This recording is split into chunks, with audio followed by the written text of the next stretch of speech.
Bentrovati telespettatori di 7 Gold, ma bentrovati anche ai nostri fedelissimi di TVM Palermo per una nuova puntata di Penalty, tutto il calcio di cui il calcio vero non parla mai. Siamo arrivati alla penultima giornata nel campionato di Serie D, mentre invece si è concluso anche il campionato di eccellenza con la griglia playoff e playout già stabilita. Invitiamo subito i nostri amici a seguirci anche attraverso la pagina Facebook Penalty, ma anche naturalmente sulla pagina YouTube Penalty Programma Sportivo. E presentiamo anche i nostri ospiti di questa puntata. Abbiamo Peppe Bruno, direttore sportivo del Campanarazzo, squadra che ha militato nel campionato di prima categoria. Ciao Peppe. Buonasera, grazie. Ben trovato. Grazie. È stata una stagione bellissima, però poi si è frantumata nella semifinale dei playoff. Sì, purtroppo questo è il calcio, però Succede. resta l'esperienza e la bellissima stagione che la società e i ragazzi hanno fatto, e questo che ci resta. Il playoff è una partita secca che ha una sua storia, è andata male, ma ci riproveremo. Ne parleremo senz'altro ancora all'interno della nostra trasmissione. Presento anche il secondo ospite, mister Andrea Ragonese. Ciao Andrea, ben trovato. Buonasera Ettore, È grazie. da qualche anno che non venivi qui a Penalty, siamo contenti perché così ci racconti anche la tua esperienza negli anni attraverso insomma il miracolo Villaggio Sant'Agata, che quest'anno tra l'altro ha anche confermato la presenza nel campionato di promozione con una bellissima stagione. So che sei molto vicino ai ragazzi del Villaggio Sant'Agata. Sì, una stagione bella, una stagione dove io subentro a 5 giornate dalla fine insieme al mister Costa e abbiamo fatto un miracolo sportivo perché salvare la categoria non era facile, ma ci siamo riusciti. Tra l'altro un girone molto impegnativo, ci teniamo a È dirlo. un girone dove c'era Vittoria, c'era Città di Avola, squadre Priolo, Gargallo. Priolo, dove noi al mio debutto stagionale pareggiamo 0-0 contro il Priolo, squadra attrezzatissima. Palazzolo, cioè c'erano delle squadre veramente blasonate per la categoria, soprattutto il Vittoria. Certo, soprattutto il Vittoria.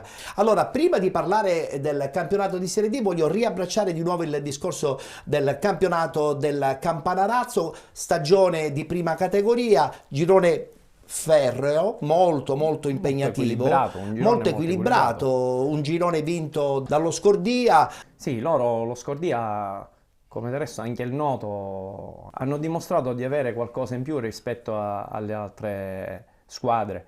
E lo Scordia ha meritato la vittoria del campionato, viene da una retrocessione dell'anno scorso. Sì. E veramente hanno impressionato in continuità in modo pazzesco. Anche lo stesso Noto, faccio i complimenti ai ragazzi, saluto il direttore Civello per quello che hanno fatto quest'anno. Ma parliamo di questo Campanarazzo. Tentavate effettivamente il grande salto? Allora, il Campanarazzo è nato circa 20 anni fa da un'altra gestione. Da circa 10 anni appunto è stato rilevato da questa nuova dirigenza composta dal presidente Sant'Agati, il presidente Contarini e il mister Primo Rivoli, storico allenatore appunto del Campanarazzo, che ha portato questa squadra. Tra l'altro tu fino a 2 anni fa giocavi con loro. Sì, ero il capitano, per tanto tempo sono stato il capitano di questa squadra e appunto noi dalla terza poi abbiamo fatto un playoff vinto, poi abbiamo fatto un altro playoff quell'annata dove appunto il Villaggio ha vinto il campionato, abbiamo fatto un playoff e abbiamo perso, però siamo stati poi ripescati. E quest'anno, ora è il quinto campionato di prima categoria che noi facciamo di fila, ci siamo ritrovati in questa stupenda favola che ci ha portato al terzo posto.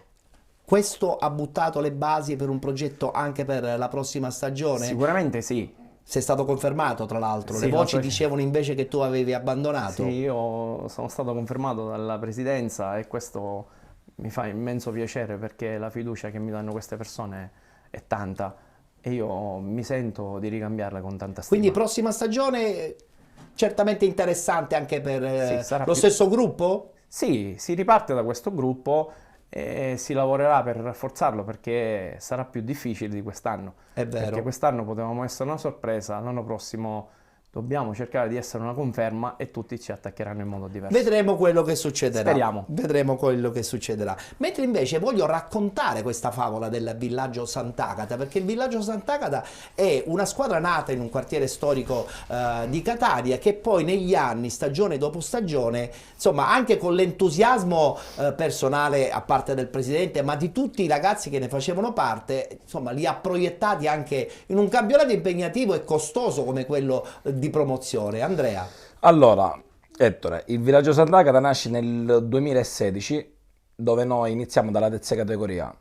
Io insieme ai miei ragazzi abbiamo vinto la terza categoria, poi ci siamo iscritti al campionato di seconda categoria, abbiamo vinto quello di seconda categoria, poi è venuta la stagione di prima categoria e quella è una stagione tosta, una stagione bella, dove c'era all'epoca la Nisiana, il Palagonia, dove noi fino a dicembre eravamo settimi, poi facciamo un girone di ritorno pazzesco, tutto di vittorie e abbiamo vinto pure la semifinale playoff e la finale playoff contro la Nisiana, gol al 120esimo di Savora Pisadda, e quello vale il gol promozione. Abbiamo vinto pure il campionato di prima categoria e ci siamo iscritti al campionato di promozione. Poi Covid, blocco dei campionati per 2 anni. È vero. Il villaggio riparte dalla prima categoria. Io lascio per una questione che mi volevo dedicare al settore giovanile. A 7 giornate dalla fine il villaggio era ultimo per ultimo.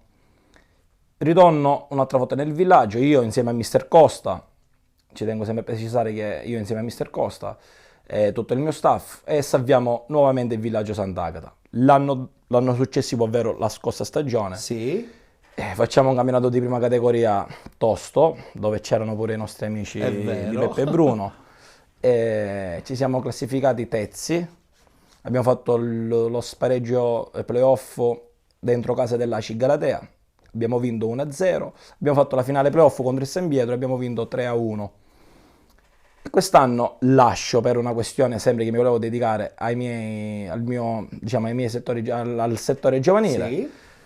A 5 giornate dalla fine Savora Pisadda insieme ai giocatori mi chiamano per cercare di salvare quello che si poteva salvare. Insomma, la catena con il villaggio Sant'Agata non si è mai rotta. Sì, perché io si legge Villaggio Sant'Agata, ma in realtà appartiene il villaggio un po' tutti i quartieri sud di Catania, perché sì, è vero. Ci giocano tutti i ragazzi provenienti, diciamo, dai vari quartieri sud di Catania, quindi lo sento mio, l'ho creato pure io insieme a Savora Pisadda. Savora Pisadda giocava, io allenavo, io con Savora Pisadda abbiamo fatto 1000 battaglie insieme, siamo compagni da una vita. Comunque ritorno un'altra volta insieme al mio staff, che il mio staff era lì: Costa, Giovanni Litrico, Benedetto Miraldi. Ritorno un'altra volta alla guida del villaggio insieme a Costa.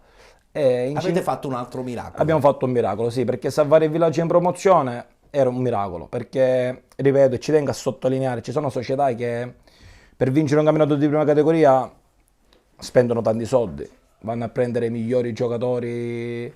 Noi, cioè la società, Savora Pisadda, Nunzio Di Mauro e tanti altri che fanno parte della società dal 2016 fino ad oggi non hanno mai pagato giocatori, perché il villaggio è una società che i giocatori nostri per fare trasferte Beh, questa è la giusta concezione anche del calcio dilettantistico. Sì, e quando noi andiamo a vincere un campionato di prima categoria dove ci sono squadre che magari spendono tanto, e poi vedono magari quello che noi abbiamo, quello non si può comprare, che si chiama cuore, passione, determinazione, idea. Ma infatti un plauso per tutti voi, perché siete riusciti quest'anno appunto con la salvezza del campionato di promozione a fare questa cosa che è bellissima, sì. dove veramente capiamo a tutti gli effetti il vero significato del calcio dilettantistico. Non è facile. Giusto. La vittoria non l'ho affrontato, però l'ho visto e onestamente è una squadra che in promozione non c'entra veramente assolutamente nulla. Insomma, è stata una stagione da incorniciare proprio perché il villaggio Sant'Agata è riuscito a salvare la categoria. Adesso vedremo cosa succederà la prossima stagione. All'interno della nostra trasmissione parliamo chiaramente anche di Serie D e di eccellenza. Avete seguito lo stesso il campionato di Serie D? Io sì, perché ho la fortuna, Ho un mio carissimo fratello Orazio Pitatella che allena il Canicattì e lo seguo grande stagione del Canicattì. Sì, lo tu seguo. invece, Peppe? Sì, lo seguo pure, sì. Quindi Conosco possiamo parlare di questa saluto. bellissima stagione. Sì, certo. Benissimo, allora partiamo subito con il campionato di Serie D e subito il tabellino dei risultati e della classifica di questa settimana.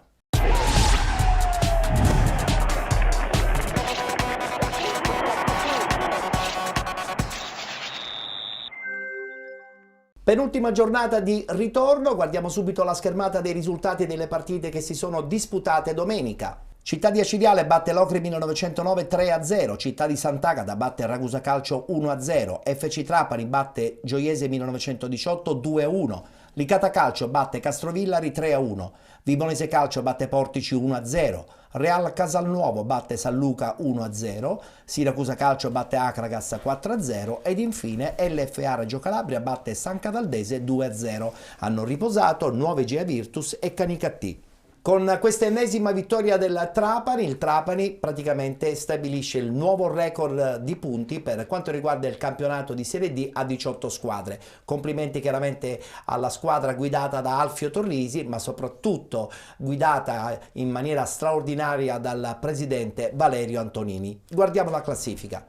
FC Trapani 91 punti, 78 Siracusa Calcio, 69 Vibonese Calcio, con 64 LFA Reggio Calabria, 52 punti Città di Sant'Agata, 51 punti Real Casalnuovo e Città di Acireale, con 50 il Ragusa Calcio, 45 punti il Canicattì, con 44 Nuove Gea Virtus, 43 punti Licata Calcio, 39 Acragas, con 37 la San Cataldese, 32 punti per il Portici, con 29 San Luca, con 28 Locri 1909, 17 punti il Castrovillari, chiude la classifica la Gioiese 1918 con 8 punti.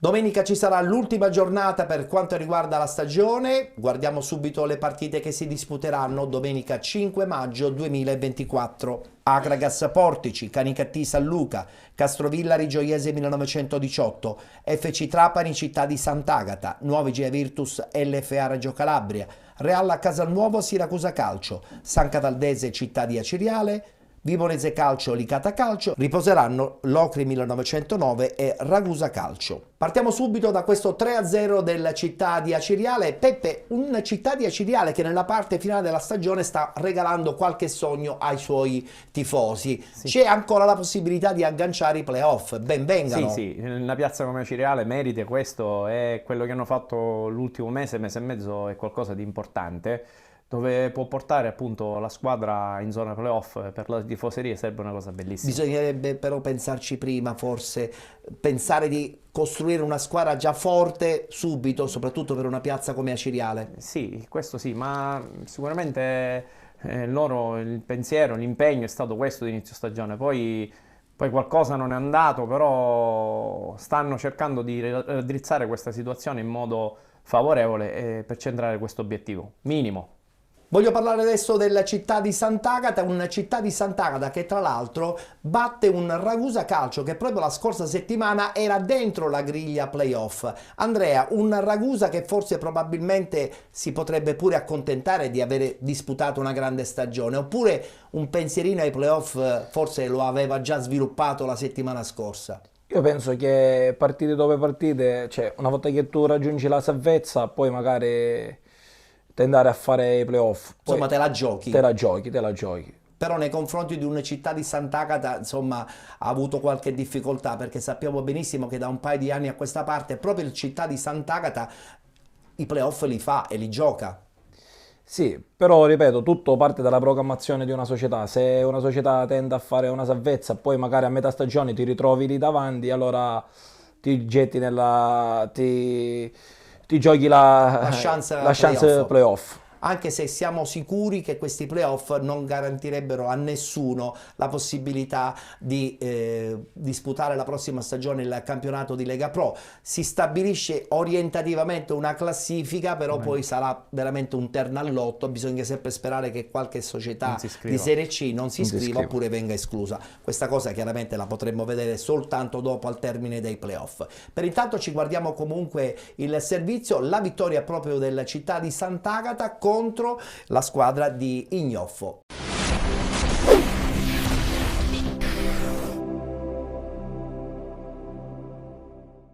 Il Città di Sant'Agata vince la battaglia col Ragusa, riacciuffa il quinto posto e si guadagna la possibilità di giocarsi la qualificazione playoff all'ultima giornata domenica sul campo della capolista Trapani. L'ultima stagionale al Fresina è una vera e propria finale tra due formazioni che lottano spalla a spalla, cui serve solo il successo per continuare la corsa.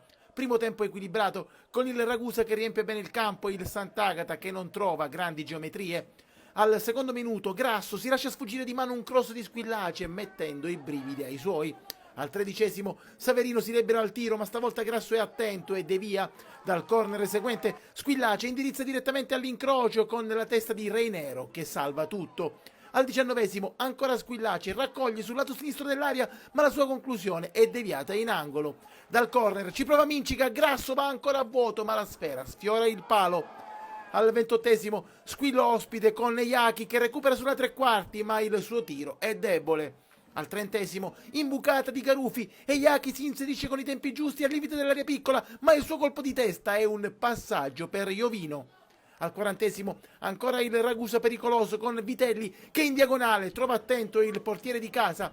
Poi al 41° Nagy ci prova addirittura da oltre metà campo, sfiorando la traversa. Nella ripresa Facciolo cambia l'assetto dei suoi con l'innesto di Nunzi ed Esposito. Al 4° minuto, ottimo lo spunto di Capogna da destra, palla dentro e Alagna manca la zampata per questione di centimetri. Passano i minuti e la tensione aumenta con le squadre allungate alla ricerca dell'unico risultato per restare agganciati al treno playoff. Al 20° Esposito recupera sulla tre quarti, palla per Alagna che da lontano sfiora il palo. Un minuto dopo è invece Iachi che si presenta alla conclusione da buona posizione ma calcia malamente. Alla mezz'ora l'episodio che cambia la gara. Squillace scodella in aria, Mbaye svirgola, poi Manservigi cerca uno sciagurato appoggio di petto al portiere, arriva Mincica scalciato da Mbaye nel tentativo di spazzata. Per l'arbitro non ci sono dubbi, è calcio di rigore e dal dischetto è impeccabile la trasformazione del fantasista sotto l'incrocio. L'ultimo quarto d'ora diventa un vero e proprio duello rusticano in cui saltano i nervi, espulso, ma grida alla panchina per una mini rissa a bordo campo. Poi in pieno recupero Aquino a tu per tu con Grasso fallisce il raddoppio. Dopo 6 minuti di extra time per l'arbitro può bastare così, per il Ragusa la corsa finisce qui.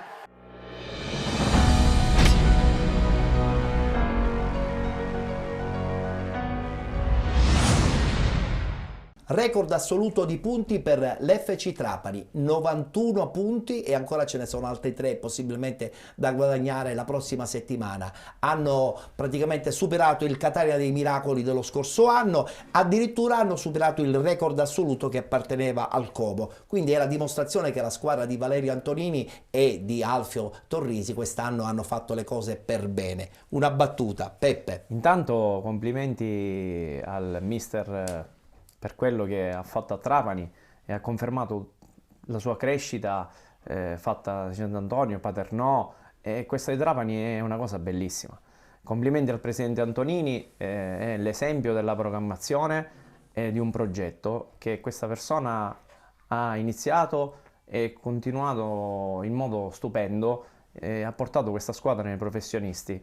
Ripeto, si vede il progetto e l'intento del tocca presidente. Con mano il progetto, direi, perché lo vedi anche dalle strutture che sono state completamente rivoluzionate, dall'organizzazione interna della società. Certo.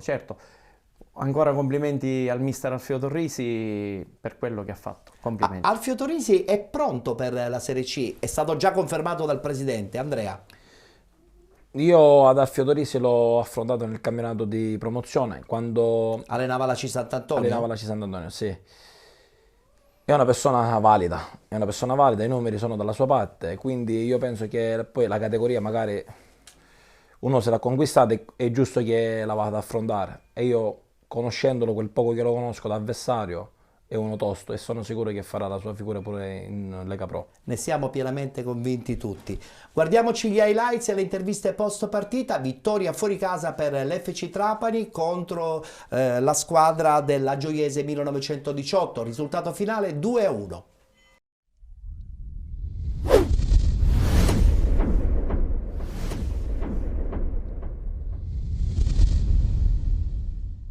Diciamo che questo ci rende orgogliosi a tutti di quello che è stato fatto e soprattutto penso che sia bello anche nei confronti della città, della maglietta che indossiamo e la gente che rappresentiamo.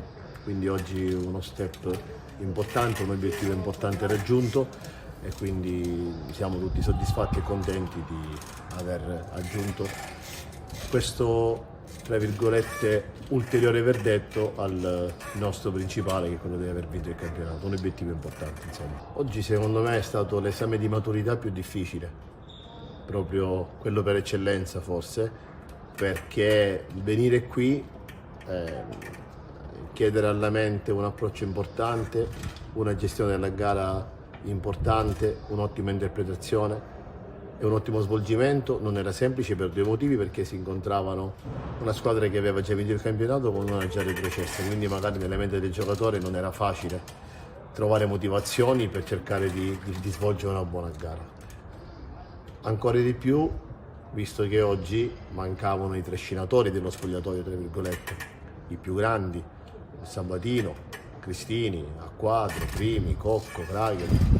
Quindi questa è una squadra che oggi ha dimostrato nella sua totalità che ormai ha una mentalità ben impressa nella mente, ed è quella di voler giocare tutte le partite per vincere, di non abbassare mai la guardia. E oggi, ripeto, ero curioso perché, ribadisco, con l'assenza di giovani più importanti a livello anche di età, che sono quelli che hanno trascinato i più giovani, a coltivare giornalmente una mentalità, un atteggiamento, e venire qua con una situazione di classifica come la nostra e considerando quella dell'avversario, andare a fare una prestazione del genere era veramente complicato. In più abbiamo fatto esordire anche Aloisi dal primo minuto, abbiamo dato spazio a Linz e quindi a Lipins, e quindi sono veramente soddisfatto e contento di quello che ha fatto la squadra. Oggi lo voglio sottolineare perché, a differenza di altre partite, secondo me era ancora più difficile avere un atteggiamento di come quello che abbiamo avuto nelle gare precedenti in una partita del genere, quindi esame di maturità passato con pieni voti, e questo mi rende ancora più orgoglioso di questo meraviglioso gruppo che ho a disposizione.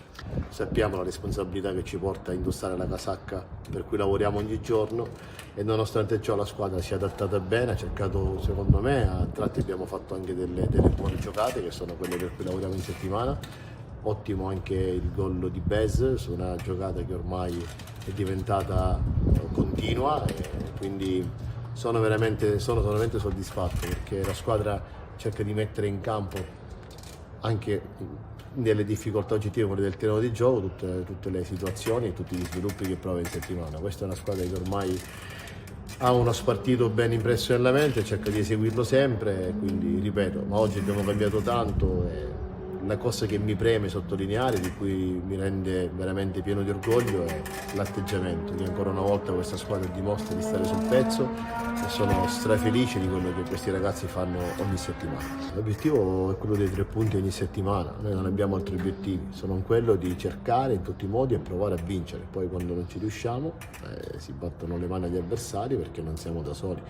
Colgo l'occasione per fare i complimenti alla Gioiese, alla società, sia per l'accoglienza, e poi va sottolineato che questa è una squadra che da tempo è retrocessa e ha onorato il campionato nel miglior modo possibile, lottando partita su partita, e quindi questo è quello che alla fine fa bene allo sport. Cercheremo in tutti i modi di lasciare un bel ricordo a questa ultima giornata di campionato di direzione del girone D, del girone I di Serie D, e poi andremo avanti con queste feste, con questa premiazione. Penso che la squadra merita a 360 gradi in una maniera assoluta.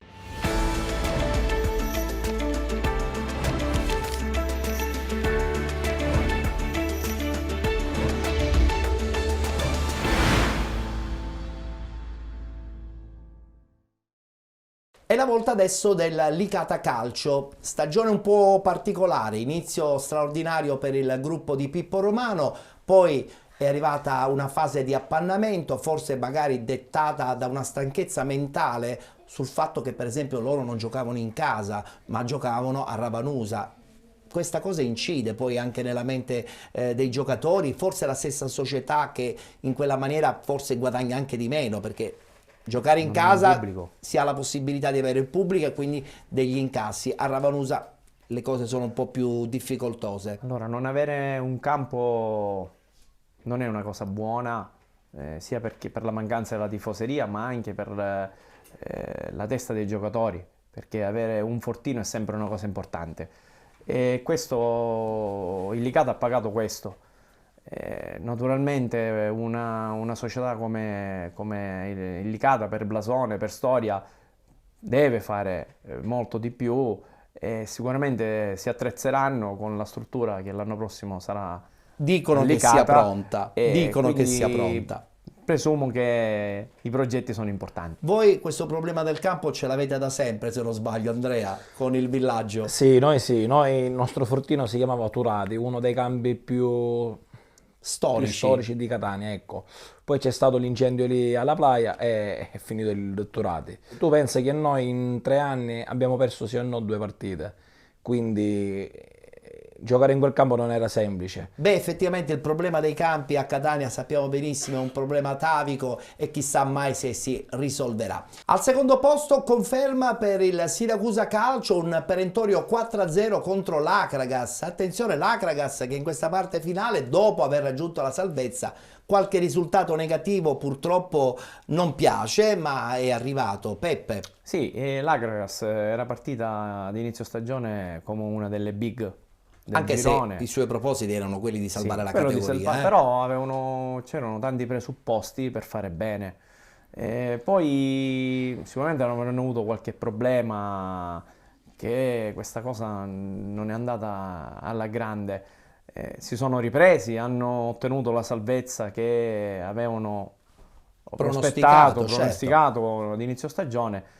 Ora molto probabilmente i ragazzi mentalmente sono un po' crollati, si molla un po'. però hanno raggiunto l'obiettivo, ci può stare anche questo, che il mister magari fa giocare chi ha giocato un po' meno, Chiaro. quindi recuperare qualche infortunato e quindi ci può stare anche questo. Vabbè, adesso ci sarà l'ultima giornata e poi scatteranno le vacanze. Siracusa invece che le vacanze subito non le farà perché giocherà i playoff e sarà certamente la squadra da battere perché arriva nella griglia playoff da seconda in classifica. Andrea, come vedi la possibilità che questo Siracusa possa vincerli effettivamente questi playoff? Ha una squadra importante, in tutti i reparti secondo me è una squadra messa bene, l'attacco, centrocampo, difesa, portiere. Io l'ho seguita fino a tempo fa, c'era l'allenatore Gaspare Cacciola, Sì. poi è stato esonerato, qualche partita la vedevo. È stata costruita per andare per vincere. È stata sfortunata ad aver incontrato il Trapani quest'anno. Sì, perché il Trapani è oggettivamente una squadra che non c'entra con la Serie D. Ma il Siracusa, il suo presidente, ha messo a disposizione veramente tante risorse per costruire una squadra importante in tutti i reparti. Guardiamoci gli highlights e anche le interviste post partita. Vittoria della squadra allenata da Spinelli 4-0 contro l'Acragas.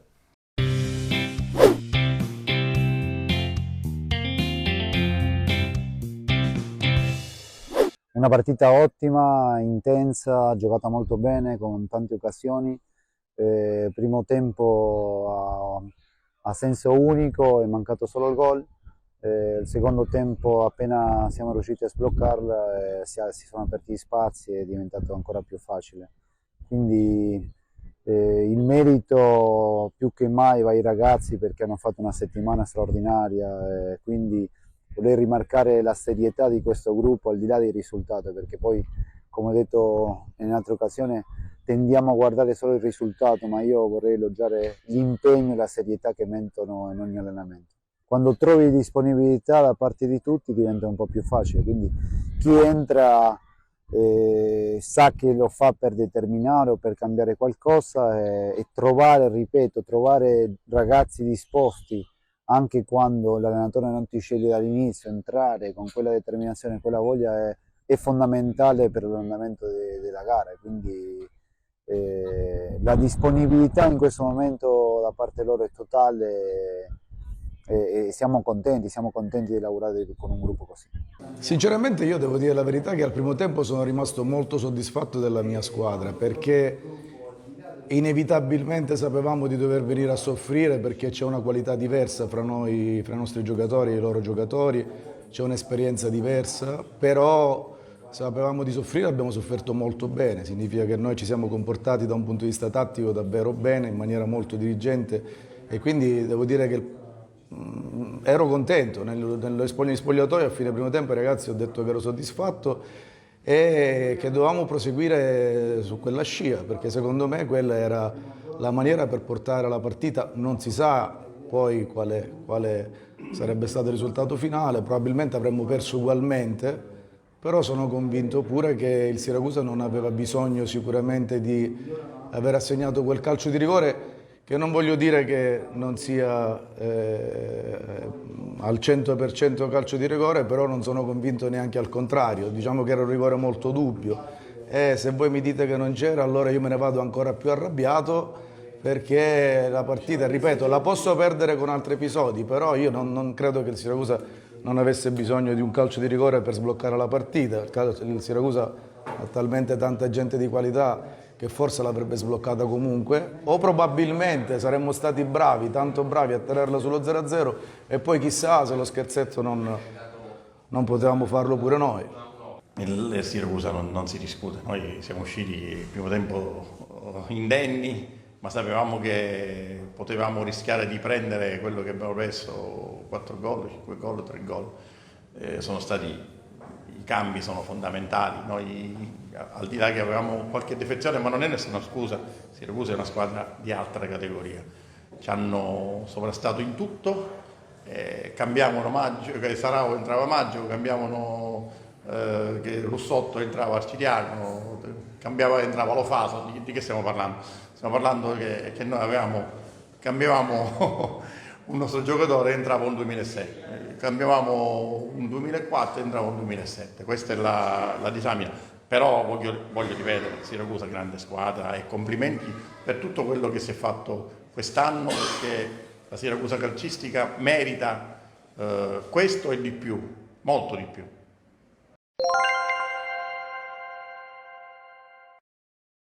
Chiudiamo il tabellino del campionato di Serie D parlando di questa LFA Reggio Calabria che liquida con un perentorio 2-0 la San Cataldese, allenata da Eugenio Luvito. Troppi allenatori. Andrea, tu che fai l'allenatore sai benissimo che poi amalgamare il tutto non è mai facile. Assolutamente no. Perché poi la società vuole subito i risultati. Assolutamente no, perché quando si cambia troppo, soprattutto in queste categorie, non è mai costruttivo, anzi si crea instabilità all'interno del gruppo. Guardiamoci gli highlights. Vittoria per la squadra reggina 2-0 contro la San Cataldese.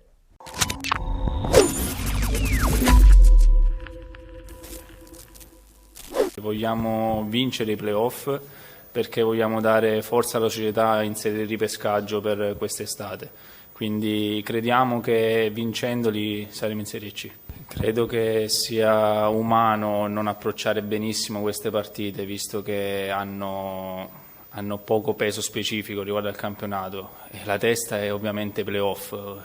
Ogni giocatore personalmente pensa a trovare la condizione, a non farsi male, a evitare diffide, eccetera. È una cosa fisiologica, però ovviamente non vogliamo perdere, l'abbiamo dimostrato chiaramente. Però credo che anche la squadra ormai sia talmente organizzata e talmente sicura di sé che riesce a gestire le partite anche a ritmi blandi. Però credo che la voglia di tutti sia quella di vincere i playoff, perché come ho detto vogliamo dare una mano alla società in serie di ripescaggio. 2007 oggi hanno esordito in 2, Terrana e Viscuso.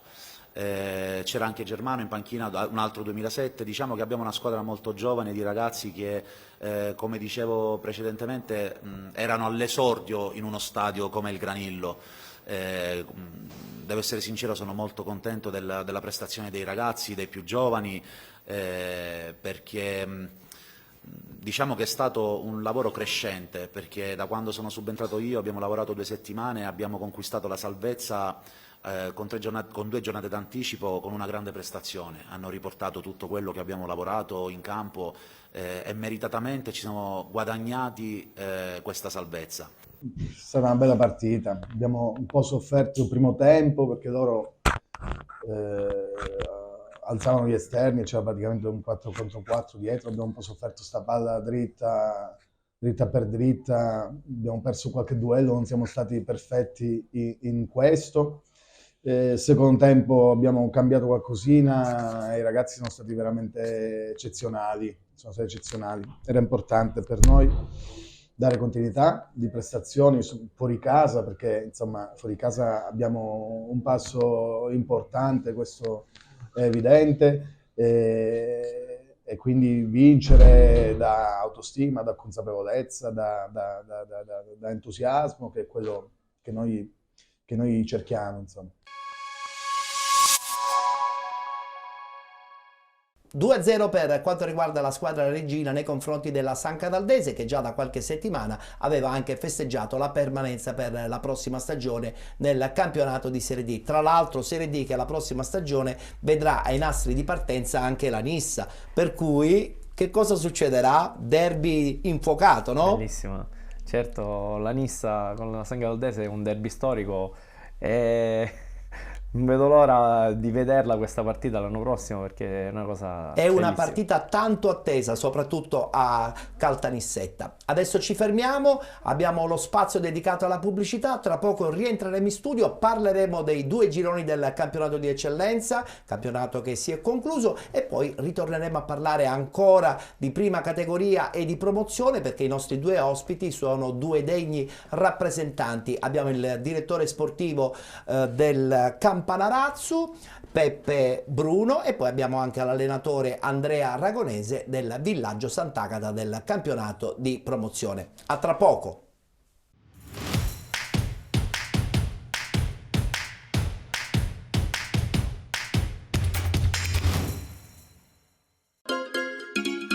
Benvenuti da Giada Immobiliare.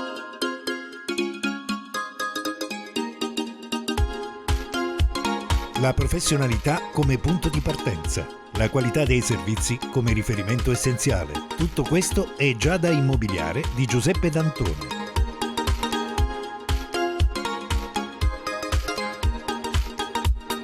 Servizi di compravendita ed affitti, supporto per concessioni mutui e consulenza finanziaria, ed inoltre assistenza a partecipazione ad aste giudiziarie e consulenza tecnico-legale. Giada Immobiliare, via Etnea 734, Catania. Info 095 61 74 981 oppure 095 61 74 973. Visita il sito con le nostre proposte www.giada-immobiliare.it.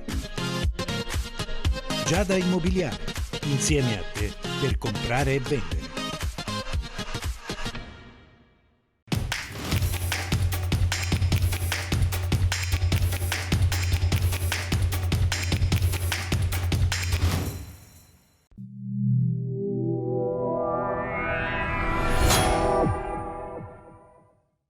Eccoci rientrati dopo lo spazio pubblicitario, siete ancora con Penalty sul canale 15 del digitale terrestre di 7 Gold, ma in onda anche il mercoledì sera a partire dalle ore 21 sul canale 19 di TVM Palermo, trasmissione che è anche visibile attraverso la piattaforma HBB-TV del canale 15 di 7 Gold, ma siamo visibili anche sul canale YouTube Penalty Programma Sportivo, nonché anche nella nostra pagina Facebook Penalty. Seconda parte che iniziamo subito con i 2 gironi del campionato di eccellenza. Partiamo con il girone A.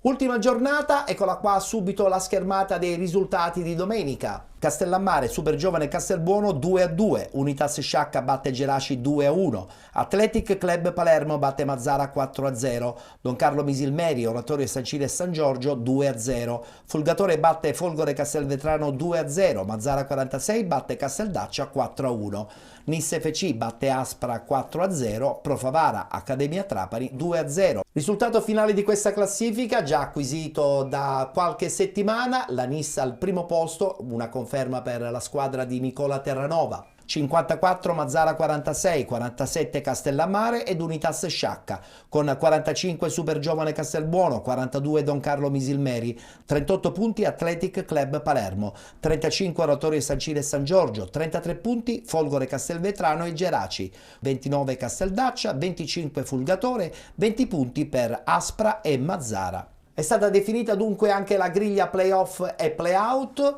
Per i playoff Pro Favara che viene già ammesso agli spareggi playoff nazionali. Per quanto riguarda i playout, l'Aspra viene già retrocessa matematicamente in quanto è distante oltre 10 punti dall'Accademia Trapani. L'unico incontro playout che si disputerà sarà tra Casteldaccia e Fulgatore. Un girone A certamente molto interessante, è stata una battaglia a 2 Pro Favara, ma soprattutto questa Nissa di un Nicola Terranova che ritorna a vincere il campionato di eccellenza, tra l'altro confermato proprio in settimana dalla dirigenza. Che ne pensi di questa bella cavalcata della Nissa? Complimenti anche alla Nissa e al mister Terranova che appunto è stato confermato, come dici tu. Sì. Era una battaglia a 2 perché anche la Pro Favara è una piazza importante. Quindi alla fine l'ha spuntata forse la squadra che ci ha creduto di più. Appunto la Nissa ha fatto qualcosa di importante, però i meriti del Pro Favara dobbiamo evidenziarli rimangono. Anche perché tra l'altro sottolineiamo che il Pro Favara ha vinto tra l'altro lo scontro diretto contro la Nissa, sì. A dimostrazione che non perché si vince lo scontro diretto poi il campionato lo si vince. Però sicuramente il Pro Favara ora in questi playoff darà filo da torcere a tutti fino alla fine. È una brutta gatta da pelare. Assolutamente sì. Venerdì 26 aprile c'è stata una conferenza stampa importantissima dove il presidente della Nissa FC, Luca Giovannone, ha confermato l'intero staff che ha portato la Nissa al campionato di Serie D. Guardiamoci il servizio.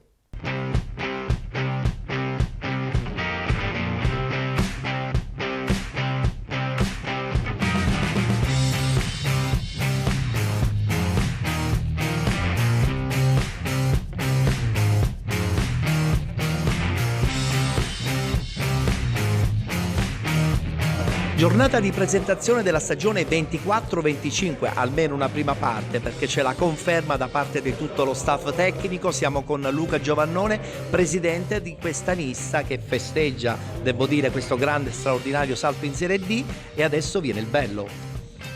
Sì, è stato bello già questo campionato straordinario, domani speriamo di coronare con una vittoria e mantenere questa media record punti, come dico io, nazionale tra migliaia di squadre, forse europea, forse mondiale.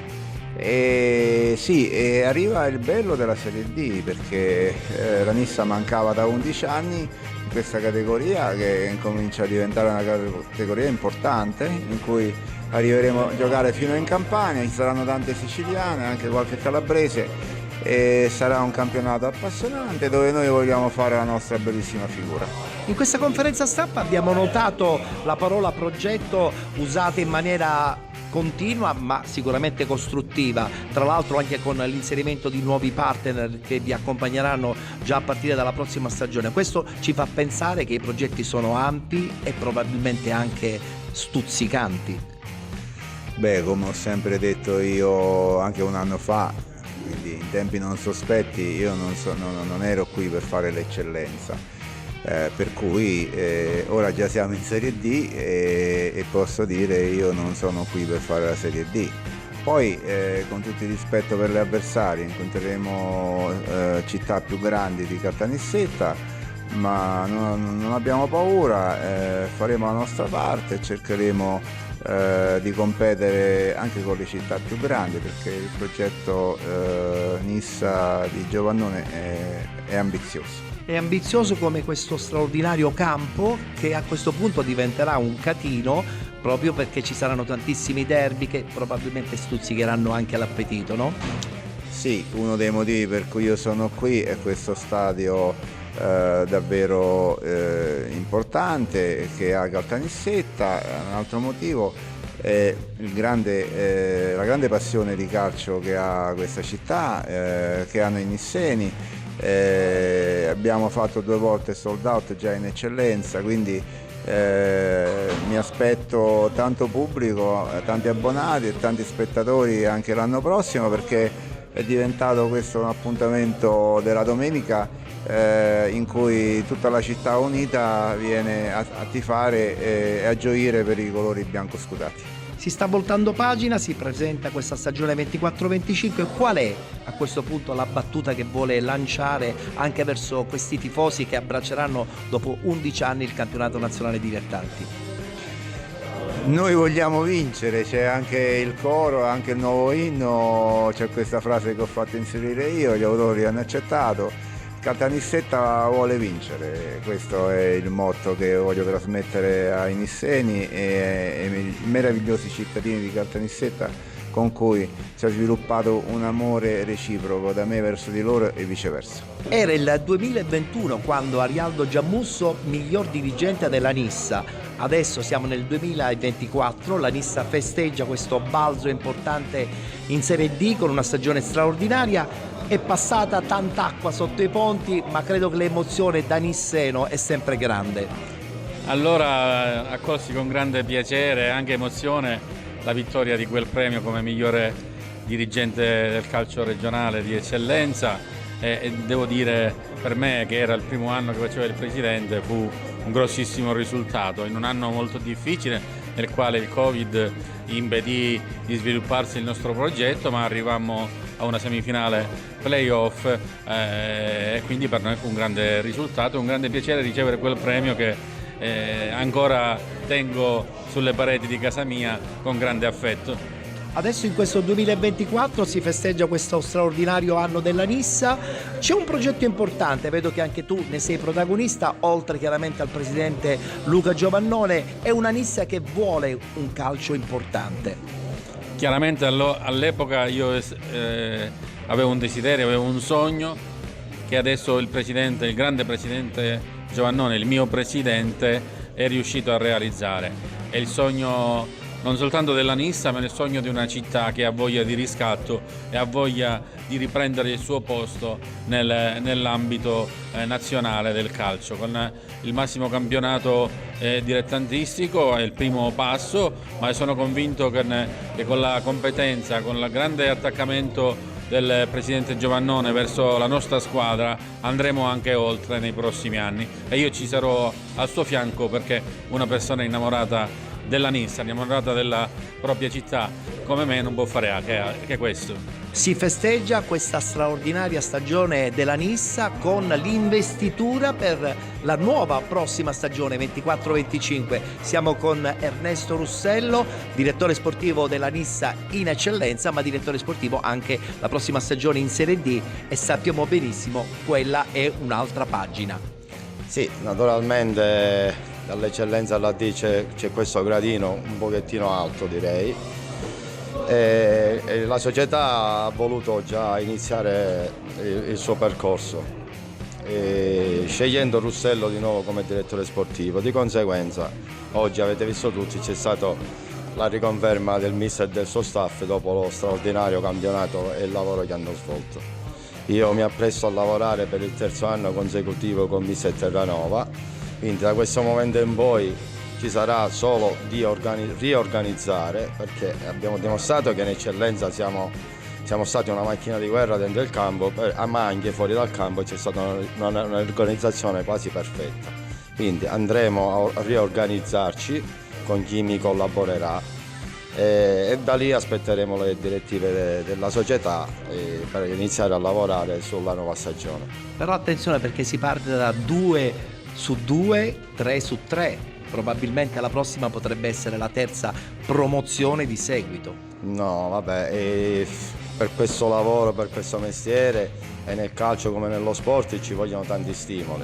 Il presidente è bravo, devo dire che è una bravissima persona a dare stimoli, anche lui è una bellissima macchina da guerra, è un martello di continuo.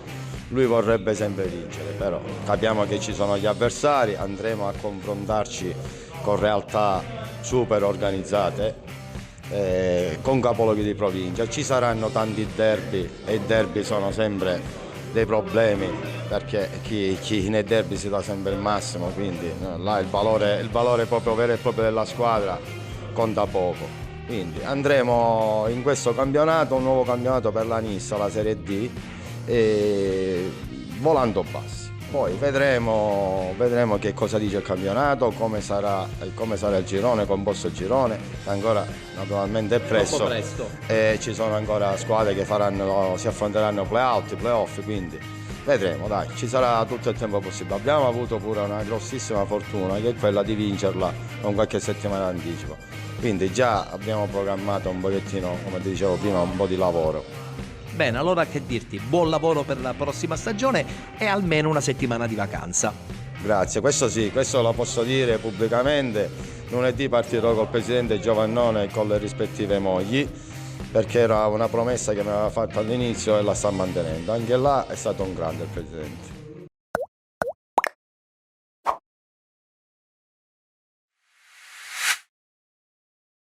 Adesso voltiamo pagina, parliamo ancora di eccellenza e lo facciamo con il girone B.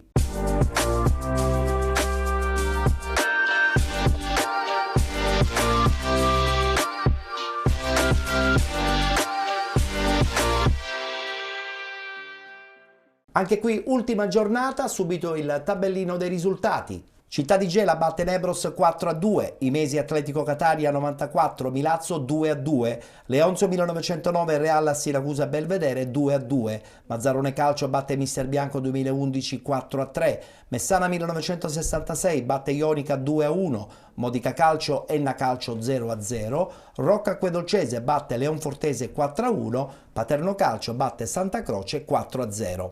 Guardiamo adesso la classifica, definita già la prima posizione, appannaggio dell'Enna Calcio. Al primo posto con 72 punti, con 65 Paterno Calcio, 57 punti Modica Calcio, con 50 il Milazzo, con 46 Ionica FC, 44 punti Città di Gela, 38 punti Nebros ed Imesi Atletico Catania 94, 37 punti il Mazzarone, con 35 Real Siracusa Belvedere insieme al Mister Bianco 2011, 33 punti Rocca Acquedolcese insieme alla Messana 1966, 32 punti Leonzio 1909, 28 punti la Leonfortese, chiude la classifica il Santa Croce con 16 punti. Per quanto riguarda i playoff ci sarà una semifinale tra Modica Calcio e Milazzo, la vincente giocherà in casa del Paternò Calcio. Per quanto riguarda invece i playout, gli accoppiamenti saranno Rocca Acquedolcese e Leonfortese, Messana 1966, Leonzio 1909.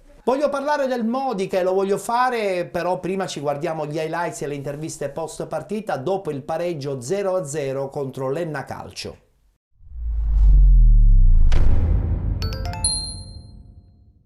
Sapevamo che non era una partita facile, semplice, soprattutto perché incontravamo la squadra detentrice, insomma quella che ha vinto il campionato, dove hanno individualità importanti.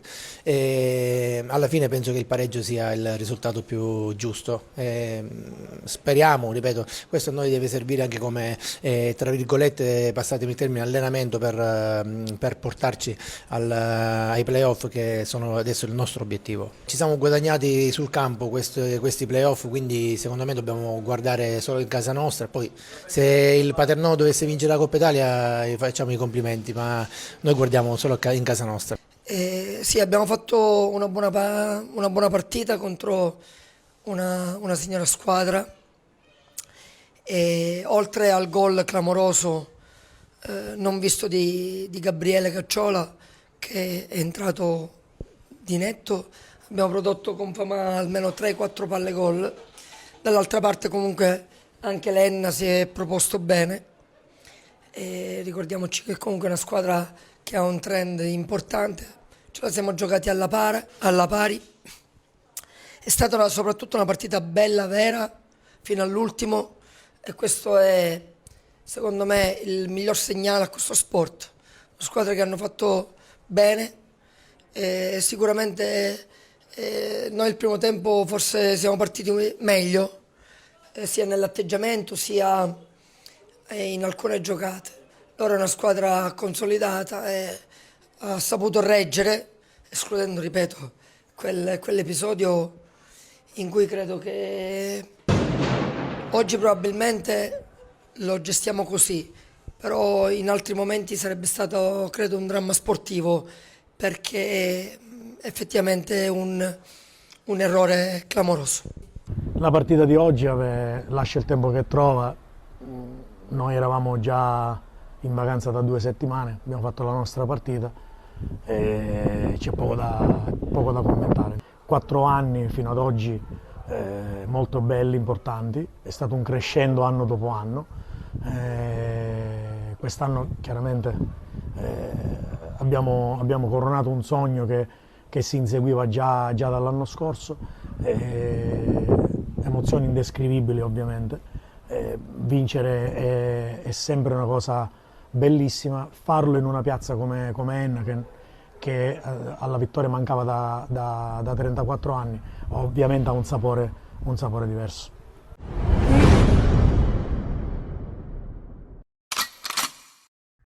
Modica Calcio che con l'arrivo di Setti Neri riesce ad agguantare un po' inaspettatamente anche la griglia playoff. Adesso giocherà una partita certamente non facile, seppur in casa, contro il Milazzo. Voglio un pronostico da parte dei nostri ospiti. Come andrà a finire? Per me vincerà il Modica. Vincerà il Modica perché è più pronto?